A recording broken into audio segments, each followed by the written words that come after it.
So right now our SAP server is already running, and we should go directly inside of our local system, local PC. In my case it is PC because I'm running Windows. So what I will do, I will leave my VirtualBox running and I will just minimize it so that I run it in the background.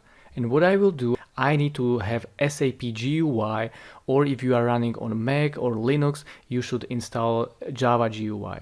And you will find that installation file directly in your SAP installation folder. So when you go into your main installation folder where there is install sh file, you should go into client folder, and you can find there Java GUI and SAP GUI installations for Windows. And what I will do when I'm on the Windows, I will use SAP GUI for Windows, and I will choose this one, SAP GUI 740.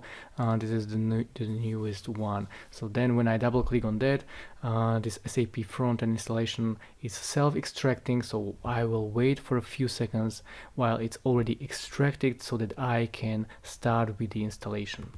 And I get the pop-up window with the front-end installer information. So this is the wizard that will help me to install SAP system, and will help you as well. So firstly, click on the next, and you see what is inside of this installation. So you just make sure that you have checked this SAP GUI and hit on the next.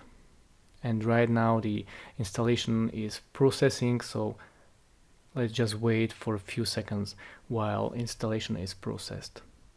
And you are done. Installation of SAP products completely successful, so just hit close. And SAP is also doing some cleaning, and you will find icon already on your desktop or inside of your start menu.